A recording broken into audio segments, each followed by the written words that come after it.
jadi kita telah dipilih Tuhan untuk menjadi miliknya.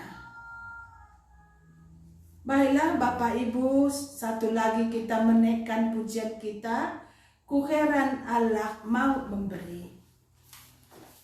Jadi iman itu Tuhan yang memberi bagi kita.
Mendengarkan firman Tuhan.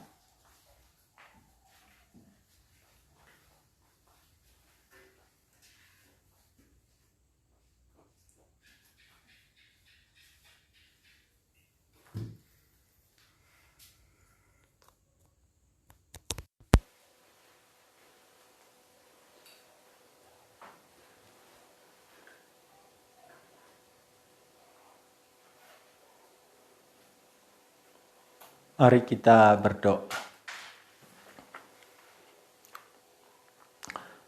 Bapa Surgawi, tak henti-hentinya kami berharap meminta kepada Tuhan. Karena tanpa anugerah-Mu, kami tidak bisa berbuat apa-apa. Malam ini dalam semua keberadaan kami, biarlah Roh-Mu yang kudus membangkitkan jiwa kami, membawa kami dekat kepada Kristus melalui firman-Mu yang akan kami dengar. Ya Tuhan, mendekatlah kepada kami, kasihanilah kami, berkata-katalah kepada kami. Juga hamba-Mu, Tuhan tolong, Tuhan pimpin, Tuhan urapi, Tuhan beri firman-Mu yang Tuhan mau kami dengar. Dan juga setiap umat Tuhan dimanapun mereka berada, Tuhan sertai, Tuhan kasihi. Biarlah Tuhan menghibur yang sedih, menguatkan yang lemah, juga menyembuhkan yang sakit. Biarlah Tuhan mencukupkan apa yang perlu dalam hidup kami, khususnya firman-Mu yang membangkitkan, menguatkan jiwa kami. Berilah saat ini, berkata-katalah. Dan demi nama Yesus Kristus, semua musuh kebenaran, musuh Allah, setan iblis jauh daripada kami. Juga Semua kedagingan kami angkatlah, sucikan kami. Biarlah kami bebas mendengar suara Tuhan. Dan hamba-Mu bungkus dengan darah Kristus bawa ke atas salib. Biarlah dari sana Dia boleh berkata-kata kepada kami demi kemuliaan Tuhan. Ini doa kami Bapa. Dalam nama Tuhan Yesus kami bersyukur, kami berharap. Amin. Bapak Ibu sekalian, saudara-saudara, adik-adik, mari kita membuka Alkitab kita. Kita menyelesaikan malam ini Roma pasal 9. Roma pasal 9, kita baca mulai dari ayat 23. Jikalau kemarin malam kita sudah mendengar bagaimana Tuhan memilih sebelum Yakub lahir. Tuhan memilih bukan berdasarkan keberadaan manusia, tapi semata-mata karena kasih karunia Tuhan. Sehingga tidak semua Israel sejati. Dan tidak semua anak-anak Abraham yang benar. Dan tidak semua anak-anak Allah adalah anak-anak Allah yang diselamatkan. Dan tidak semua anak Ishak adalah anak yang dikasihi Allah. Demikian setiap orang Israel tidak semua diselamatkan. Tapi ada umat pilihan, umat yang ditentukan, yaitu umat perjanjian. Demikian juga setiap bangsa-bangsa di dunia. Dari bangsa-bangsa itu ada yang dipilih.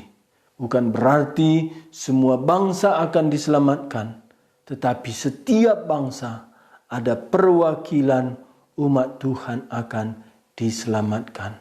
Tidak semua Israel adalah Israel sejati. Tidak semua anak Abraham yang benar. Tidak semua anak Allah yang diselamatkan. Karena ada anak Allah di dalam ciptaan. Ada anak Allah di dalam adopsi penebusan Yesus Kristus.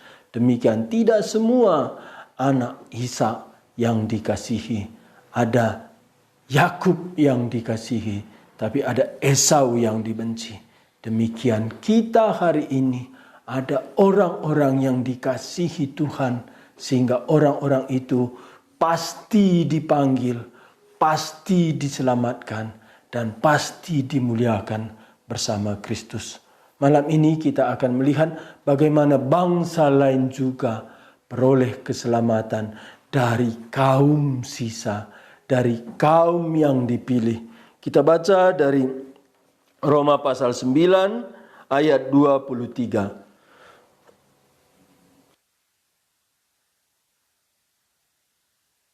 Roma pasal 9 ayat 23, demikian firman Tuhan, justru untuk menyatakan kekayaan kemuliaannya atas benda-benda belas kasihannya yang telah dipersiapkannya untuk kemuliaan, yaitu kita yang telah dipanggilnya bukan hanya dari orang Yahudi, tetapi juga dari antara bangsa-bangsa lain.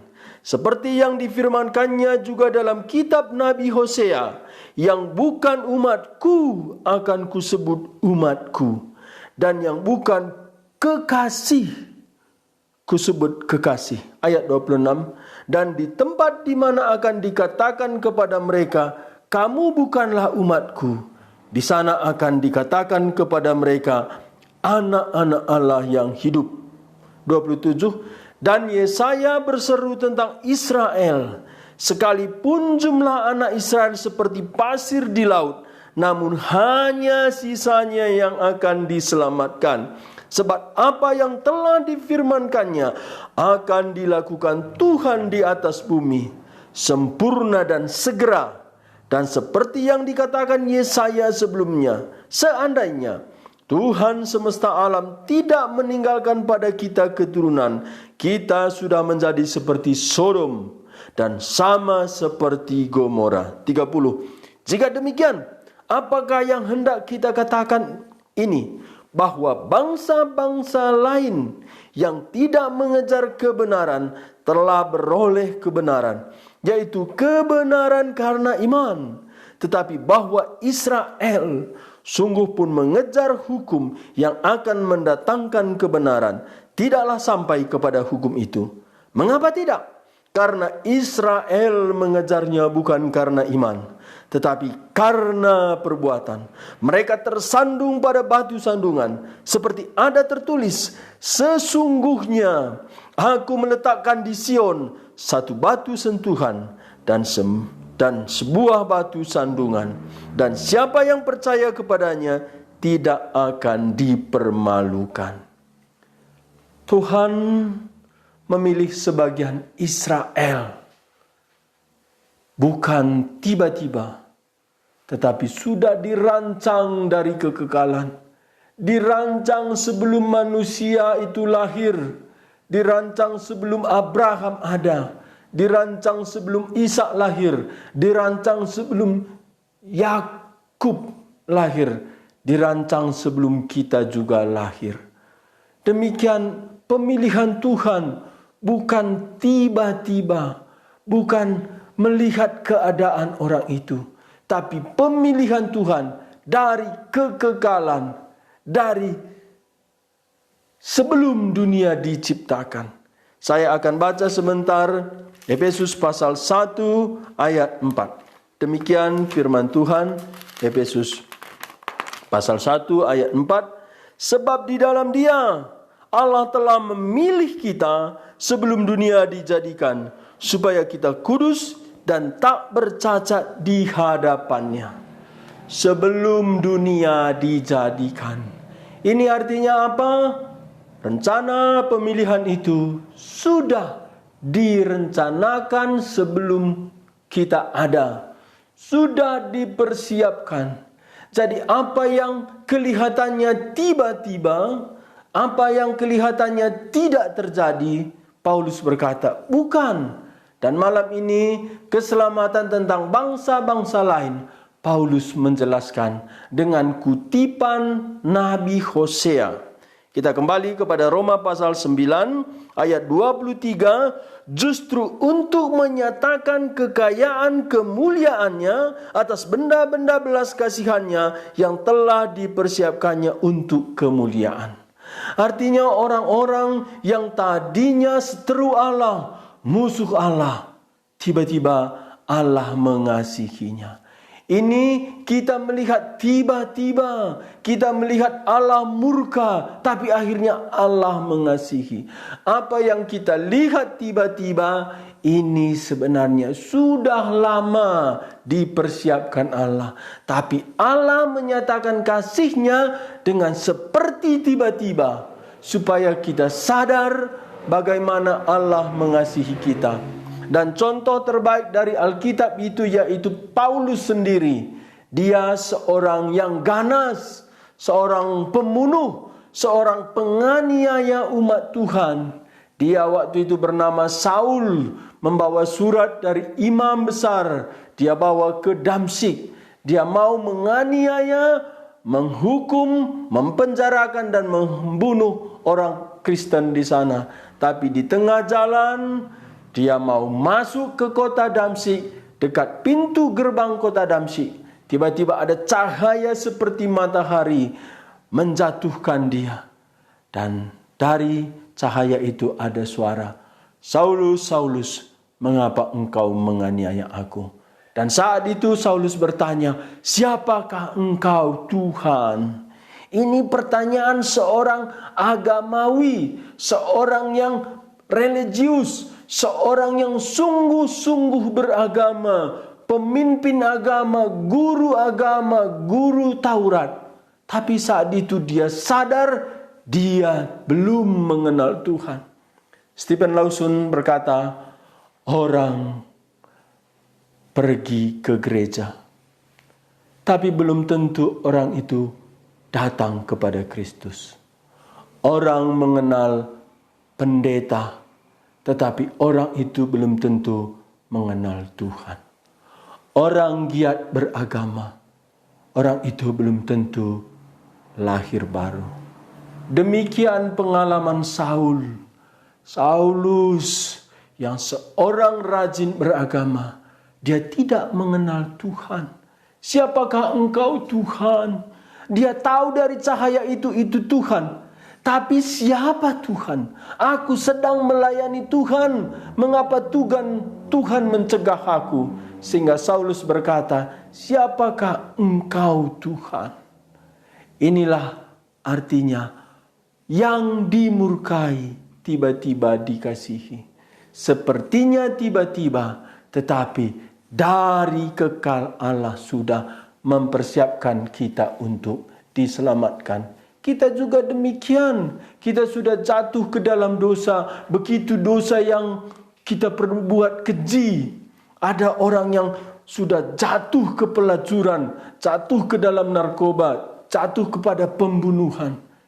Tiba-tiba dia beroleh kasih karunia. Dalam penglihatan kita itu tiba-tiba.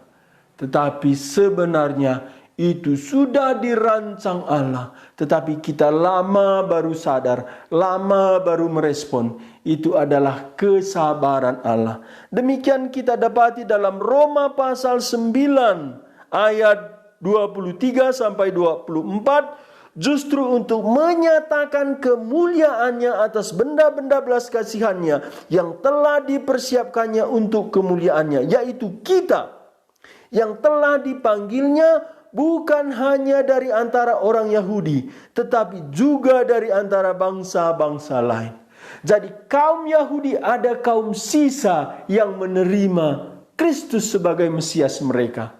Tetapi bukan saja di antara orang Yahudi ada kaum sisa yang percaya kepada Mesias Yesus Kristus, tetapi juga kepada bangsa lain. Bangsa lain juga memperoleh keselamatan dengan prinsip yang sama. Ada kaum sisa. Bagi kita sisa itu adalah sesuatu yang tidak penting. Sesuatu yang tidak berguna. Sisa. Tapi bagi Allah, kaum sisa ini yang beroleh kasih karunia. Dan sisa artinya bukan banyak. Sisa artinya jumlah yang sedikit. Sehingga orang-orang yang diselamatkan tak mungkin lebih banyak daripada orang yang tidak diselamatkan. Dan Paulus mengutip Hosea, mengutip tulisan Yesaya untuk menyatakan ini rencana Allah. Bagaimana kita melihat apa yang terjadi hari ini. Bagaimana umat Tuhan, gereja Tuhan dibangkitkan. Itu dalam rencana Allah. Paulus mengutip Abraham. Abraham sudah dijanjikan bahwa dia akan menjadi bapa bangsa-bangsa. Itu artinya apa?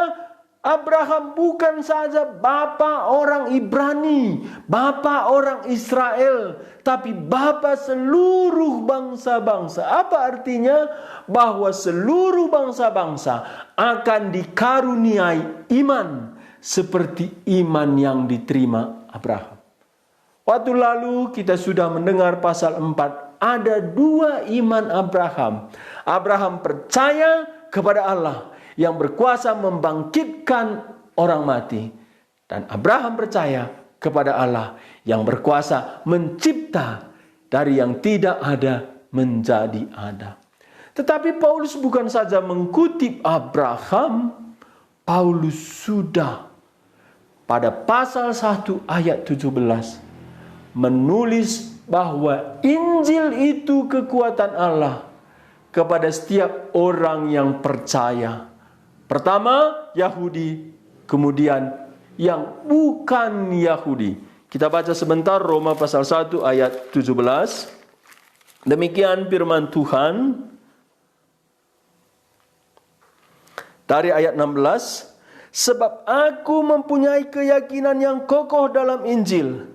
Karena Injil adalah kekuatan Allah yang menyelamatkan setiap orang yang percaya. Pertama-tama Yahudi dan juga orang Yunani. Orang Yunani di sini mewakili orang-orang di luar Yahudi. Gentile artinya yang tidak Yahudi. Jadi Injil itu untuk seluruh bangsa, semua manusia. Suatu hari kami berkumpul beberapa orang, kami sedang mendoakan, menggumulkan penginjilan bagi keluarga-keluarga. Dan salah satu teman kami yang kumpul itu bertanya begini, kalau keluargaku beragama lain, bolehkah dia mendengar Injil Yesus Kristus? Oh, saya waktu itu kaget. Karena dia sudah lama terima Tuhan Yesus. Dia hanya pikir Injil untuk orang Kristen. Jadi ku bilang Injil untuk semua manusia. Jadi dia tanya kembali, kalau dia nanti terima Tuhan Yesus, apakah dia harus pindah agama menjadi agama Kristen? Saya bilang, orang yang diselamatkan itulah orang Kristen. Orang yang beragama Kristen belum tentu orang Kristen. Jadi dia bertanya kembali, kalau dia nanti percaya menjadi orang Kristen, apakah dia harus pindah agama? Saya berkata, bukan karena dia pindah agama, tapi karena dia sudah menjadi Kristen sejati, dia pasti akan memilih sebagai orang Kristen dalam agama Kristen. Tapi banyak orang sudah beragama Kristen dan belum Kristen sejati, termasuk saya dari kecil ke gereja, termasuk istri saya. Istri saya waktu pertama saya berjumpa, kami belum menikah, dia pernah cerita, dia utusan Injil, tapi dia tidak tahu Injil. Saya bertanya, bagaimana kalau ada orang yang mau dengar Injil? Ya, saya baca Alkitab. Saya hanya membaca seperti seorang guru yang belajar sejarah. Alkitab ini saya anggap seperti cerita sejarah. Saya bertanya, bagaimana tentang Kristus? Saya bertanya kepada dia, bilang itu seperti seorang tokoh saja, tokoh agama, tokoh moral. Saya bertanya lagi, bagaimana tentang keselamatan? Waktu itu saya tidak pernah berpikir keselamatan itu hal yang serius, hal yang pasti. Demikian dari antara orang Israel. Banyak yang sebagai Israel, tetapi tidak sungguh-sungguh Israel sejati. Demikian juga secara bangsa-bangsa lain hari ini. Banyak beragama Kristen, tetapi tidak Kristen sejati. Tapi di antara beragama Kristen, ada orang-orang Kristen sejati. Di antara Israel ada Israel sejati. Demikian di antara bangsa-bangsa banyak orang Kristen, tapi ada sungguh-sungguh Kristen sejati. Berapa bulan lalu saya mendengar dari penjelasan Thomas Huang. Dia berkata demikian, menurut penelitiannya ada 70% orang beragama Kristen tapi belum lahir baru. Itu saya temui di YouTube. Dan orang ini bertanggung jawab. Dia mendapat data dari Amerika bahwa orang Kristen beragama Kristen 70% belum lahir baru. Sehingga Injil harus diberitakan ke dalam gereja kepada orang-orang yang sudah masuk gereja. Dan di antara itu pasti ada yang diselamatkan. Demikian kata Paulus dalam Roma pasal 9 ayat 25. Seperti yang difirmankannya juga dalam kitab Nabi Hosea, yang bukan umatku akan kusebut umatku, dan yang bukan kekasih kusebut kekasih. Di sini latar belakangnya Hosea, seorang nabi. Kitab Nabi Hosea adalah kitab nabi pertama, nabi kecil. Hosea dipanggil Tuhan untuk menikahi seorang perempuan sundal. Ini panggilan yang menyakitkan. Seorang perempuan sundal, pelacur, bekerja sebagai prostitut. Tapi Tuhan memanggil Hosea menikahi perempuan itu. Ya, kita tahu namanya Gomer. Oh, ini saya tidak habis pikir. Kenapa Tuhan memanggil seorang nabi? Coba hari ini seorang pendeta menikahi seorang pelacur. Dan setelah dinikahi Hosea, Tuhan juga mengizinkan perempuan ini melacur lagi. Setelah melacur lagi, Tuhan panggil Nabi Hosea menikahi lagi. Oh, saya tidak habis pikir bagaimana ini panggilan Tuhan. Tapi inilah ilustrasi Tuhan bagi kita hari ini. Bagaimana hancurnya satu pribadi manusia, Tuhan bisa menebus dengan sempurna. Bagi kita hari ini, apa dosa yang paling menjijikkan? Mungkin sama dengan zaman Nabi Hosea. Mungkin pelacur yang berkali-kali kawin cerai. Waktu cerai melacur, waktu kawin juga melacur. Dan disitulah Hosea diberi anak melalui Gomer itu. Sehingga Hosea dipimpin Tuhan memberi anak kepada Hosea ini dengan nama yang tidak bisa dipilih Hosea sendiri. Nama anak Hosea itu ada 3. Karena Tuhan mau Hosea mengerti bagaimana kasih Tuhan. Yang pertama, nama anak Hosea itu Israel. Ya, apa artinya ini? Dicerai-beraikan, diserakkan. Maksudnya apa? Supaya bangsanya sendiri, Israel sendiri diserakkan, mereka lupa dia umat Tuhan. Oh, ini kok dibuat Tuhan demikian? Bukan. Ini adalah penolakan daripada orang Israel kepada Tuhan. Sehingga mereka harus dihakimi dengan membiarkan mereka ditawan bangsa lain, diserakkan. Yang kedua, nama anak Hosea itu Lo-ami. Artinya apa? Yang bukan umatku. Ini dalam Hosea pasal 2 ayat 22. Dan yang ketiga, nama anak Nabi Hosea Lo-ruhama, yang tidak dikasihi. Jadi 3. Israel yang diserahkan, mereka lupa umat Tuhan. Yang kedua, Lo-ami, bukan umat Tuhan. Yang ketiga, yang tidak dikasihi. Apa artinya ini? Disinilah pasal 9 Roma ayat 25 sampai 26 saya baca. Seperti yang difirmankannya juga dalam kitab Nabi Hosea. Yang bukan umatku akan kusebut umatku. Dan yang bukan kekasih kusebut kekasih. Dan di mana tempat akan dikatakan kepada mereka, kamu bukanlah umatku, di sana akan dikatakan kepada mereka, anak-anak Allah yang hidup. Jadi penyerakan Israel tidak dikasihi, Israel tidak lagi umat Tuhan. Ini nubuatan sebagai panggilan atas bangsa lain yang di luar Israel, yang tidak dikasihi Tuhan, yang bukan umat Tuhan, itu akan menjadi umat Tuhan.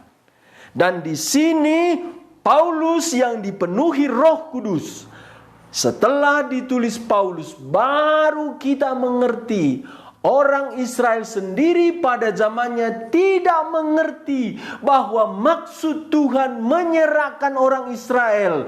Mereka lupa umat Tuhan. Mereka sepertinya tidak dikasihi. Tiba-tiba dikasihi, dibawa pulang. Itu menggambarkan bangsa lain. Jikalau kita membaca dalam kitab Nabi Hosea, itu konteksnya Israel. Tetapi dalam perjanjian baru, Paulus yang dipenuhi Roh Kudus menuliskan maksud Tuhan itu memanggil orang yang bukan milik Tuhan menjadi milik Tuhan. Sehingga Tuhan memerintahkan Hosea menikahi Gomer, seorang pelacur. Dan nama anak-anaknya itu menakutkan. Israel yang diserahkan, Lo-ami yang tidak dikasihi, yang bukan umatku. Di sini Paulus dipenuhi Roh Kudus. Itu sebenarnya yang bukan Yahudi. Apa artinya? Kita hari ini tidak peduli dengan ayat itu. Tapi demikian detail, saya ulang, demikian detail hati Tuhan memilih kita. Sehingga sebenarnya Nabi Hosea itu dipanggil. Itu menyatakan maksud Tuhan, rencana Tuhan bagi kita di luar Israel. Saya dilahirkan sebagai orang Karo. Dulu saya pikir saya itu bisa bertobat karena saya rindu mendengar firman Tuhan. Karena saya tidak punya damai sejahtera, saya mau mengenal Tuhan Yesus. Sehingga waktu diselamatkan, saya pikir karena saya mencari Tuhan, rindu kepada Tuhan, sehingga saya diselamatkan. Tetapi di sini Paulus menulis ini dalam konteks kita umat pilihan. Seperti Yakub sebelum lahir sudah dipilih Tuhan. Demikian di luar Israel ada orang-orang pilihan, sudah direncanakan Tuhan melalui nubuatan panggilan Nabi Hosea. Sangat menyakitkan panggilan Hosea. Mungkin Hosea setelah ke surga baru tahu, rupanya aku menikahi Gomer karena Tuhan mencintai bangsa lain. Jadi hari ini kita boleh mengerti, selain Paulus, rasul bagi bangsa-bangsa lain, Hosea dalam ketidakmengertiannya itu, dia nabi bagi bangsa-bangsa lain. Ini yang dikatakan Paulus. Saya baca sekali lagi dari ayat 23, justru untuk menyatakan kekayaan kemuliaannya atas benda-benda belas kasihannya yang telah dipersiapkannya untuk kemuliaannya, yaitu kita yang telah dipanggilnya bukan hanya dari antara orang Yahudi. Dengar, yaitu kita yang telah dipanggilnya bukan hanya dari antara orang Yahudi. Paulus orang Yahudi, tetapi bukan hanya kita dari antara orang Yahudi, tetapi juga dari antara bangsa-bangsa lain. Bangsa-bangsa lain. Di antara bangsa-bangsa lain, ayat 25, seperti yang difirmankannya juga dalam kitab Nabi Hosea, yang bukan umatku akan kusebut umatku, dan yang bukan kekasih kusebut kekasih, dan yang tempat di mana akan dikatakan kepada mereka, kamu ini bukanlah umatku, di sana akan dikatakan kepada mereka, anak-anak Allah yang hidup. Sehingga Yohanes pasal 1 ayat 13, barang siapa yang menerima mereka, mereka diberi hak menjadi anak-anak Allah yang hidup. Itu di luar Israel terjadi. Tidak peduli siapa kita hari ini, bagaimanapun dosa kita, bagaimanapun perzinahan, bagaimanapun korupnya kita, hinanya kita, dalam Kristus kita akan disebut anak-anak Allah yang hidup. Banyak putus asa, tidak tahu jati diri, identitas diri, tidak tahu kemana arah hidupnya. Dia sudah frustrasi dalam pernikahan, dalam studi, dalam pekerjaan, dalam keluarga. Banyak yang bingung, tidak tahu lagi status diri, tidak tahu identitas diri.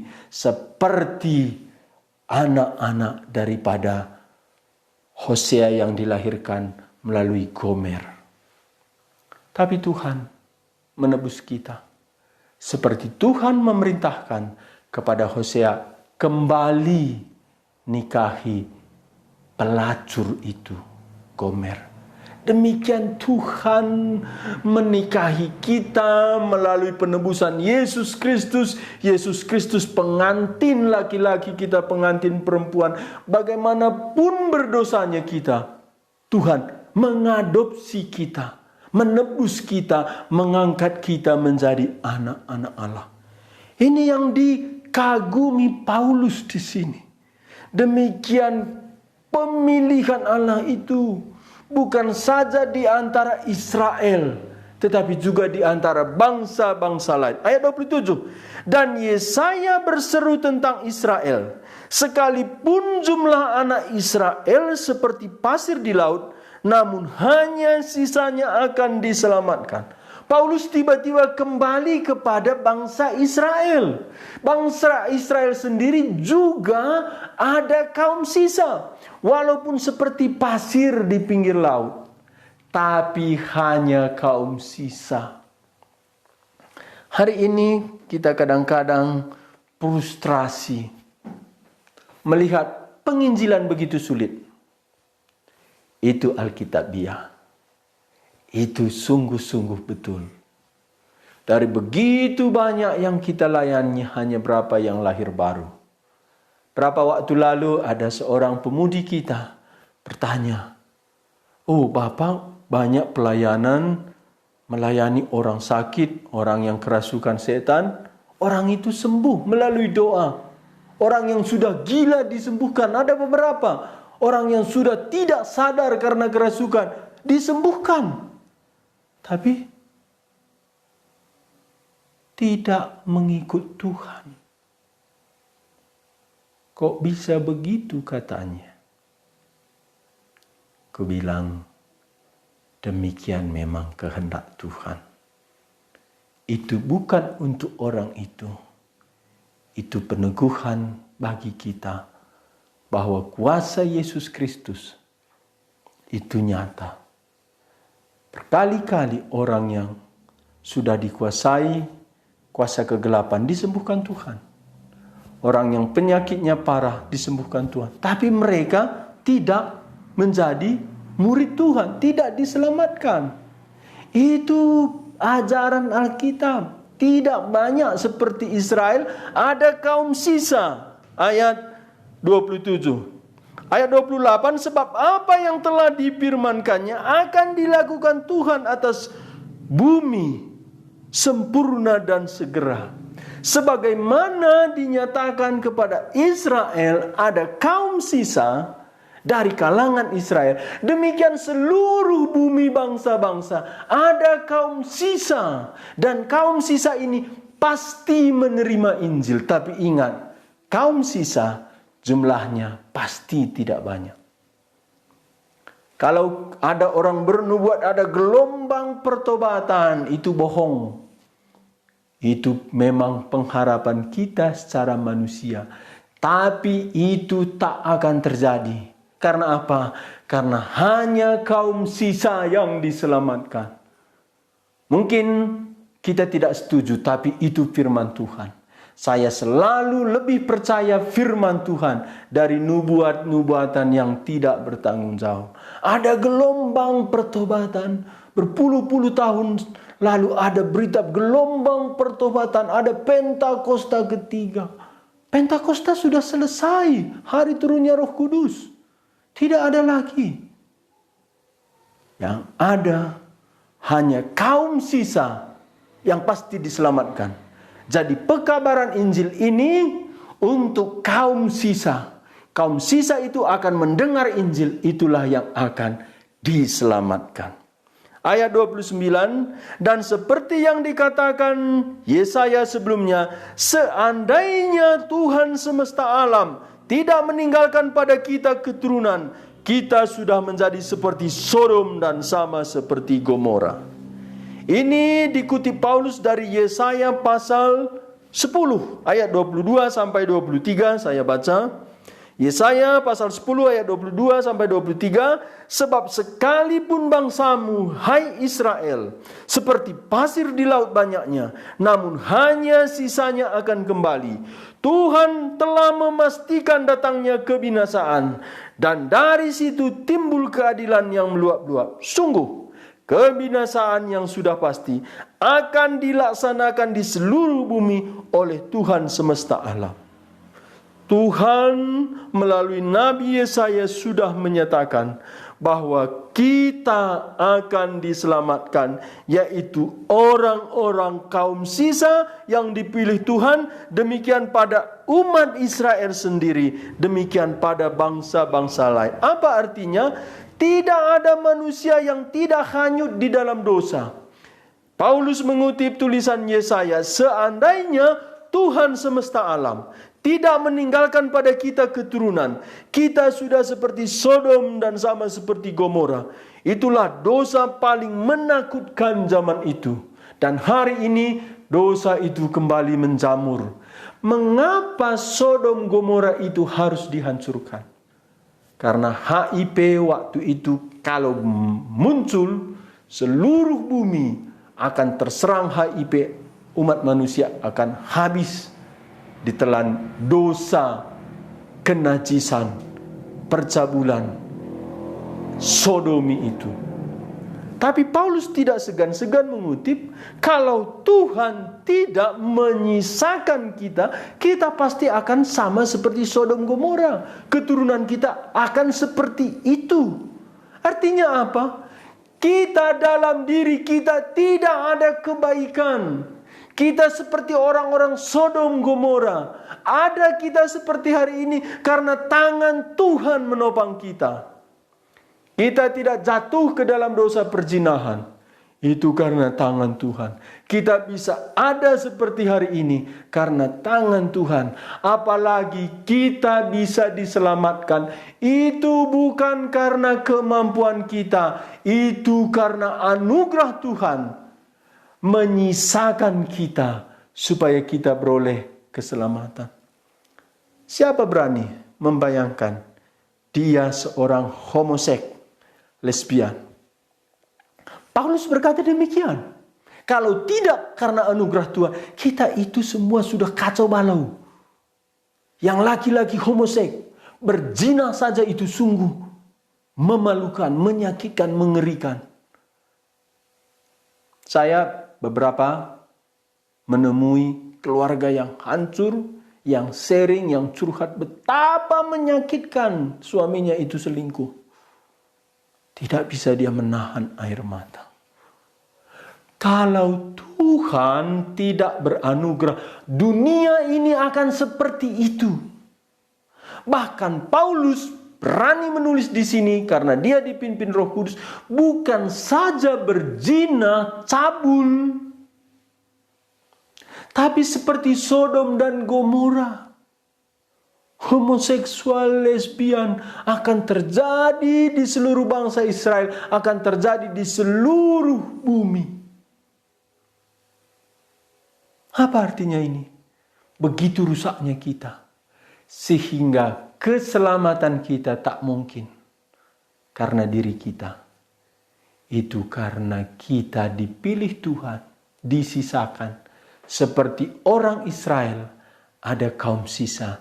Demikian di antara bangsa-bangsa ada kaum sisa. Bersyukurlah kita mengenal kebenaran ini. Karena sering kita ditipu iblis, kita merasa anugerah Tuhan itu biasa. Tidak.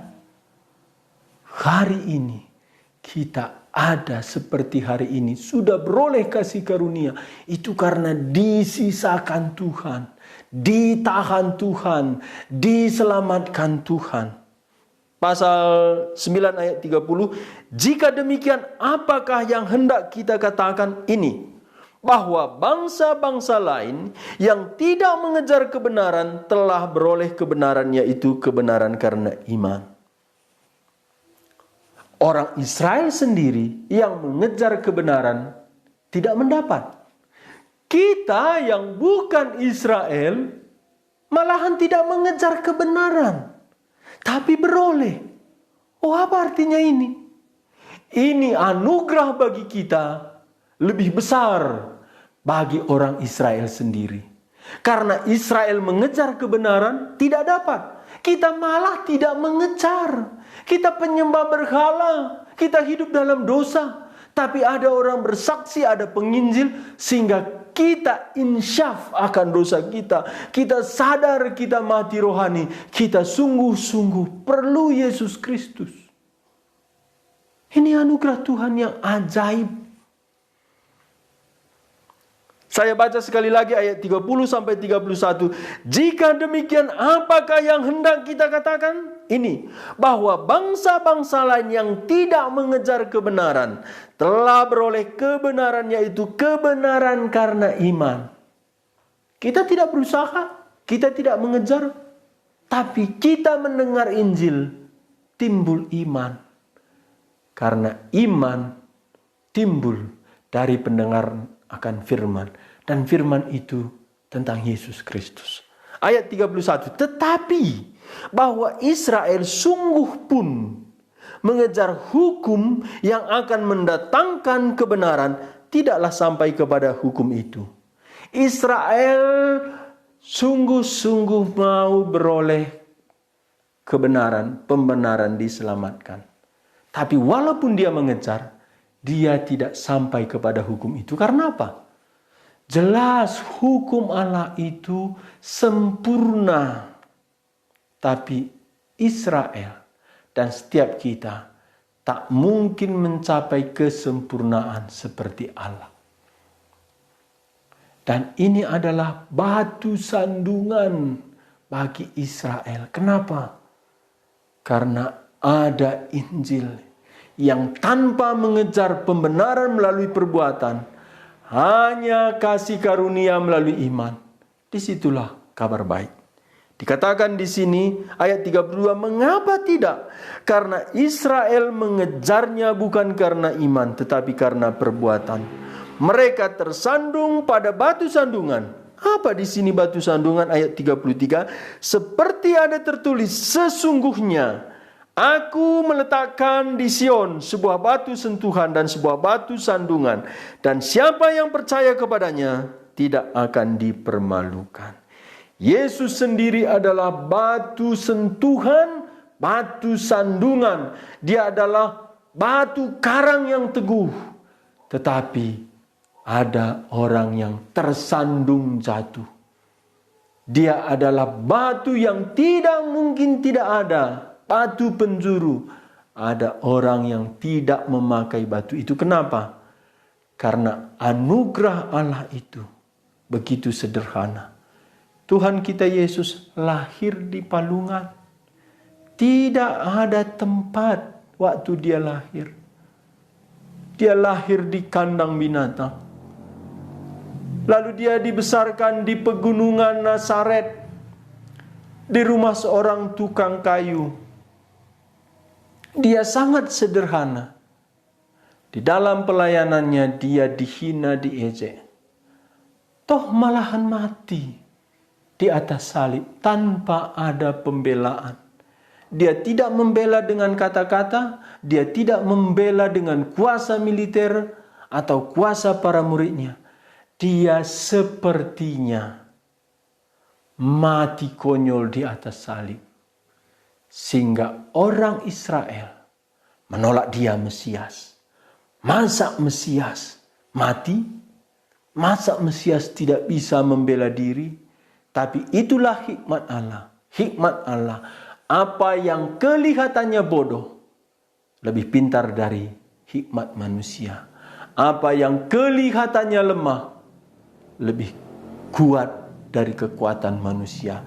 Inilah cara Allah menyelamatkan kaum sisa Israel, juga menyelamatkan kaum sisa dari bangsa-bangsa di luar Israel kita, yang sudah dinubuatkan melalui pernikahan Hosea dengan Gomer. Dan ini penyataan kasih Allah bagi kita. Hari ini siapapun kita, dimanapun kita yang mendengar firman Tuhan ini, kasih Allah tidak kurang untuk menyelamatkan kita, mengadopsi kita menjadi anak-anak Allah, mengampuni seluruh kesalahan kita, menyucikan kita dari kecemaran hidup kita. Seperti Tuhan memanggil Hosea menikahi seorang pelacur dan melahirkan anak Israel. Setelah itu pelacur Gomer ini pergi lagi melacur. Setelah itu Tuhan memerintahkan Nabi Hosea nikahi lagi. Artinya apa? Ini adalah ilustrasi nyata hidup supaya manusia tidak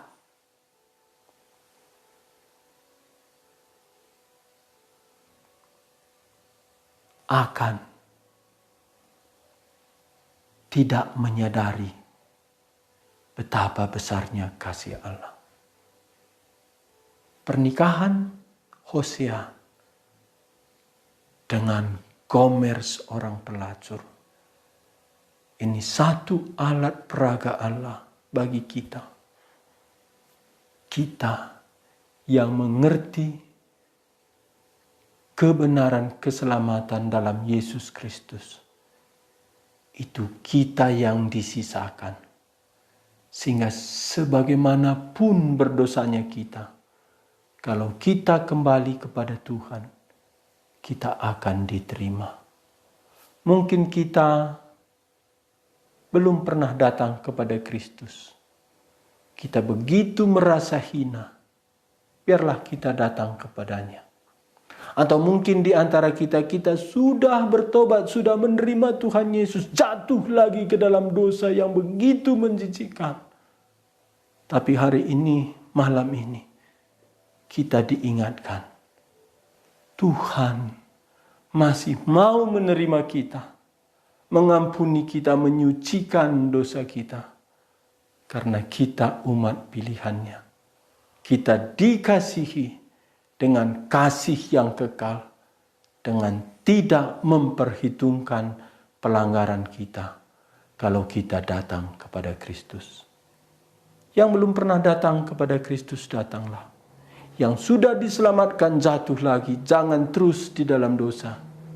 Kristus mau dan akan membersihkan dosa dan merestorasi, menyegarkan iman kita seperti Dia mengambil Gomer melalui Hosea.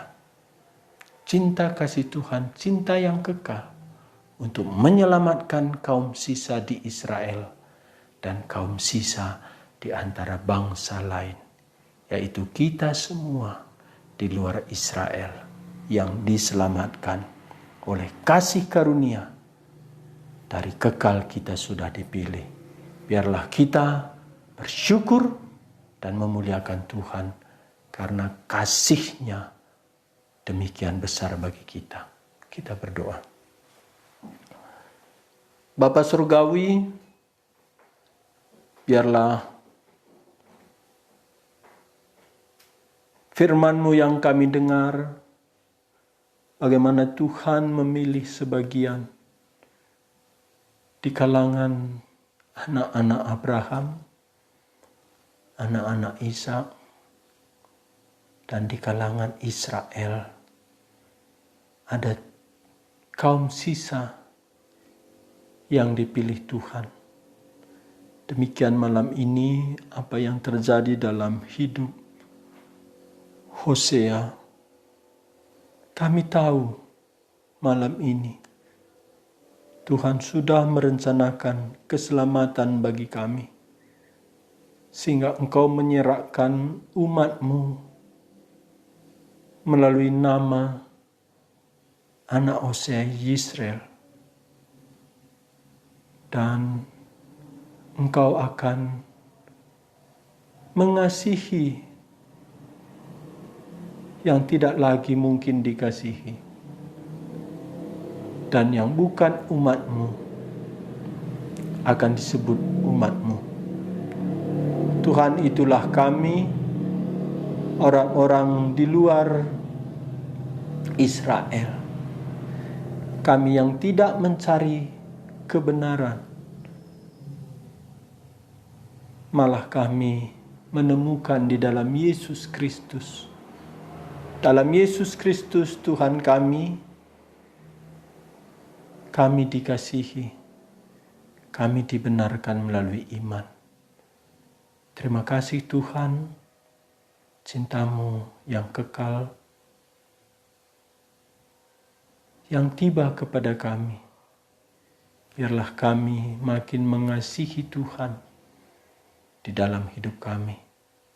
Inilah doa syukur kami. Dalam nama Tuhan Yesus, kami berdoa. Amin.